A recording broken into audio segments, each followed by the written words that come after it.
Jamil kan kunci dibawa. Maaf ya Pak Ustadz. Ah, ini dia. Waalaikumsalam. Maaf Pak Ustadz. Ayo nih, Bu Kamil. Bu Kamil. Bapak lama banget, Ibu sampai habis nih rotinya. Ya, ayo. Pak Ustadz, kita di dalam. Itu dibawa makanannya. Oh, aja bawa dari Pak Ustadz kan. Kan Pak Ustadz. Jamil ini ya, makan nggak kira-kira. Terus sini Pak Ustadz. Ya. Heran satu. Malah sih kasihkan makan di sana. Gimana sih? Jamil, ya Allah, sampai kelaparan udah 3 biji nih roti. Tapi kan saya selalu ingat gorengan mesti nanti untuk Pak Ustadz.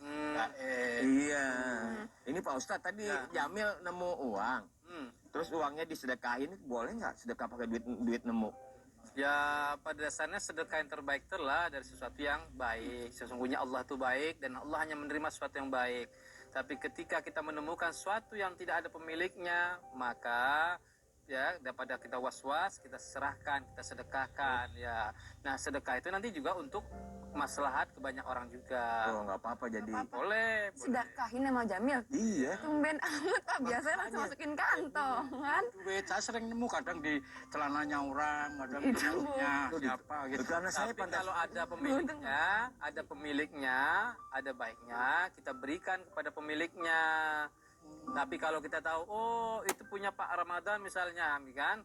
Nah, maka Pak Jamil harus diserahkan kepada Pak Ramadan. Tapi umpama tidak ada punya siapa nih ya, gitu kira-kira, nggak ada pemiliknya, maka sebaiknya diserahkan, sedekahkan, masukkan ke tromol masjid dan berbagai macamnya. Waktu itu kan saya nemu dompet punyaan siapa ya, tapi nggak ada orang.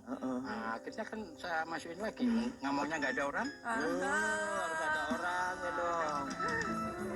Kayak tumben-tumbenan sedekah nih. Emang orang nggak punya nggak boleh sedekah. Boleh, dapatnya berapa emang? 1 juta. Kalau 1 juta kan biasanya di kantong itu tumben-tumbenan. Kalau 10.000 mah baru deh Ya itu sedekahin.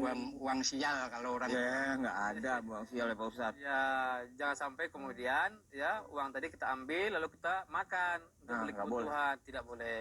Ustadz, berarti kan sesuatu yang bukan hak. Iya gimana? Mau nanya, apa manfaatnya infak sama sedekah sih? Manfaatnya infak dan sedekah. Apa manfaatnya infak dan sedekah? Ya bermanfaat. Satu bagi si pemberi sedekah ya itu bermanfaat. Kenapa bermanfaat? Hatinya tenang, hatinya senang karena bisa menjadi jalan kebaikan bagi orang lain. Lalu kemudian di hadis Rasulullah dikatakan sedekah itu 2. 1 menolak bala, yang kedua adalah menambah rezeki. Satu bis semuanya Masya Allah terjadi kecelakaan dan ada 2 anak muda yang alhamdulillah selamat. Ditanya apa amalanmu tadi? Ternyata sebelum berangkat dia bersedekah dulu. Nah, lalu yang kedua sedekah itu adalah menambah rezeki. Di Al-Quran dikatakan masalul ladzina yunfiquna amwalahum fi sabilillah kamasali habba. 1 jadi 7 jadi 7 jadi 100, 700%. Jadi kebayang sedekah 1 juta balasannya 7 juta. Nah, jadi Masya Allah luar biasa. Jadi kalau kita taruh uang kita di sama manusia 1 juta, apalagi sama Jamil. berapa bagi hasilnya? 7% per tahun bagi 12 bulan ekuivalen dengan 0,5%. Itu artinya taruh sama manusia 1 juta dapat cuma 5.000. Lebih banyak yang mana? Ayo. 5 juta sama Allah atau 5.000 sama manusia? 5 juta sama Allah. Tad, aku nggak lihat Tad yang 5 juta, yang 1 jutanya Tad.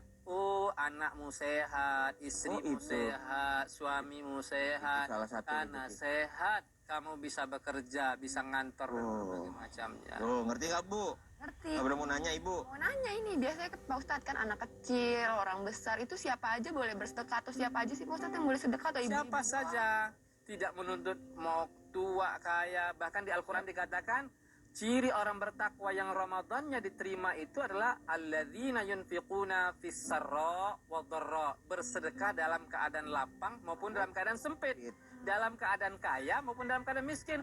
Ustaz, aku sudah miskin, Tad, kenapa disuruh sedekah, Tad? Nah, begitu Allah indahnya agar kita keluar dari kemiskinan. Mau nggak keluar dari kemiskinan? Mau kan? Pas kan nunjuknya ke dalam ya. Mau nggak keluar dari kemiskinan? Punya uang 10.000, sedekah 1.000 itu sudah 10%. Jadi jangan lihat kecil atau besarnya. Jangan sampai nanti pendapatannya 1 juta tapi sedekahnya 1.000. Nah, jangan. Harus disesuaikan. Jadi ini harus gitu. Coba bayangin, kalau 1000 kali 200 juta penduduk Indonesia, berapa satu hari bisa kita himpun? 200 miliar. Kebayang kira-kira, Masya Allah, luar biasa besarnya potensi dana sedekah ini. Apa mau minta sedekah? Enggak, mau minta sedekah. Tadi nunjuk. Tapi kalau orang sudah kaya disuruh sedekah biar apa? Biar tambah kaya. Kalau sedekah itu nunggu kaya dulu baru sedekah. Nah, Jangan dibalik teorinya, Bang Saya mau Jamil. tanya itu Pak, apa sih bedanya infak, sedekah sama zakat? Kadang saya suka bingung zakat, nih. Ya sedekah, infak, zakat sama infak. Pada dasarnya begini, di dalam Al-Quran itu semua ayatnya tentang sedekah, ya.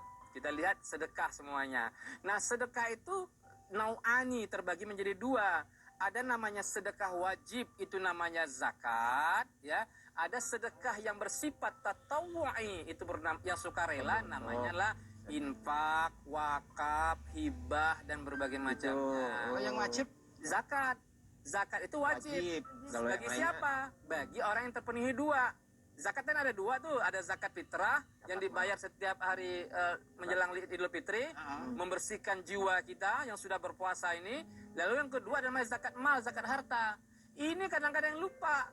Zakat mal itu apa? Kalau sudah terpenuhi nisab dan haulnya. 25 gram tadi. Ya, nisabnya berapa? 80, setara 85 gram emas. Nah, kalau melebihi punya itu, keluarkan zakatnya. Kalau nggak melebihi itu, perbanyak sedekah. Kalau nggak punya, berarti kita penerima zakat. Jangan sampai. Nah, Ya enggak? haulnya kapan? 1 tahun. Nah, zakat pertanian kapan? Zakat pertanian itu ada waktu hosdihi. Ada lagi tuh. Ada zakat pertanian, ya. Lalu kemudian sekarang, masya Allah luar biasa zakat ini berkembang ya sesuai dengan perkembangan ekonomi, gitu. Jadi masya Allah. Awamil. ada warga yang nitip pertanyaan nih, pesen ini.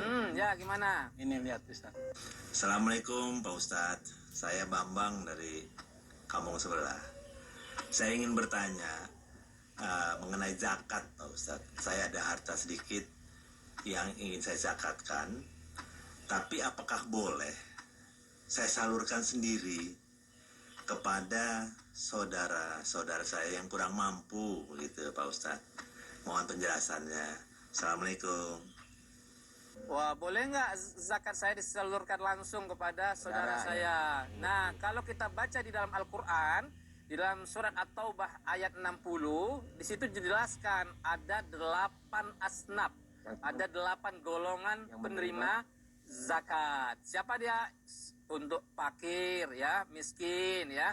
Lalu kemudian gharimin, orang berhutang, ya. Lalu kemudian amil zakat, lalu kemudian mu'allaf, orang baru masuk Islam, ya, lalu fisabilillah, lalu ibnu sabil. Nah, ada 8 asnaf. Nah, di situ dikatakan, ya, apakah boleh? Boleh. Ya, syaratnya apa? Syaratnya harus dia menjadi termasuk fakir atau miskin. Yang itu tadi. Ya, fakir atau miskin, ya.